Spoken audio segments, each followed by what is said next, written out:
ఈ దినవాక్య ధ్యానాంశము 7 మాటలు. లోకాసు వార్త 23వ అధ్యాయము 34 వచనం. యేసు తండ్రి వీరేమి చేయుచున్నారో వీరు ఎరుగరు గనుక వీరిని క్షమించుమని చెప్పాను. ఇది సిలువలో క్రీస్తు పలికిన మొదటి మాట. తను ఘోరమైన సిలువ మరణమునకు అప్పగించిన వారికి ప్రతిదండన చేయమని కాదు గాని క్షమించమని ఆయన మనవి చేయుచున్నాడు. కారణము, ఎప్పుడైతే క్రీస్తు లోక పాపమును మోయు దేవుని గొర్రెపిల్లగా తన ప్రాణమును అప్పగించునో అప్పటి నుండి కృపాకాలము ప్రారంభమయ్యింది. దేవుని వాక్యము నిమిత్తమును తామిచ్చిన సాక్ష్యము నిమిత్తమును వధింపబడిన వారి ఆత్మలను బలిపీఠము క్రింద యోహాను చూచెను. వారి నాదా సత్యస్వరూపి పరిశుద్ధుడా, ఎందాక తీర్పు తీర్చకయు మా రక్తము నిమిత్తము భూమి నివాసులు ప్రతిదండన చేయకయు ఉండువని బిగ్గరగా కేకలు వేసిరి. ప్రకటన గ్రంథం 6వ అధ్యాయం 10వ వచనం. అదే సమయమున హతసాక్షిగా మరణించిన స్టెఫన్ ప్రార్థనను చూడండి. ప్రభువా, వారి మీద ఈ పాపము మోపకమని గొప్ప శబ్దముతో పలికెను.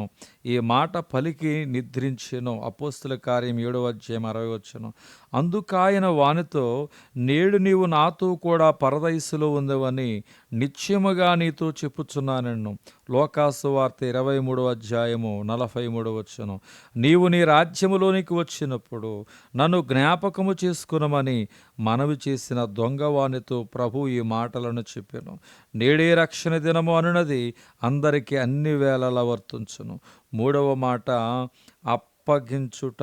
అప్పగించుటకు సంబంధించినది. యేసు తన తల్లియు తాను ప్రేమించిన శిష్యుడును దగ్గర నిలుచుండుట చూచి, అమ్మా, ఇదిగో నీ కుమారుడని తన తల్లితో చెప్పాను. తరువాత శిష్యును చూచి, ఇదిగో నీ తల్లి అని చెప్పాను. యోహాను సువార్త 19వ అధ్యాయము 26, 27 వచనం. నా దేవా, నా దేవా, నన్నెందుకు చెయ్యి విడిచితివి అనున్నది 4వ మాటగా పేర్కొనబడుచున్నది. ఇది కీర్తన 22:1లో నెరవేర్పుగా ఉన్నది. నేను దప్పిగొనుచున్నాను అనున్నది 5వ మాట నశించు ఆత్మల ఎడల గల భారమును తెలియచేయుచున్నది.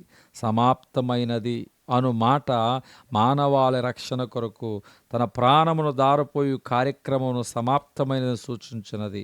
యేసు గొప్ప శబ్దముతో కేకవేసి, తండ్రి, నీ చేతికి నా ఆత్మను అప్పగించుకునుచున్నానెను. ఆయన ఇలాగూ చెప్పి ప్రాణము విడిచెను. లోకాసు వార్త 23:46. స్టెఫను కూడా అలాగే ప్రార్థించాడు.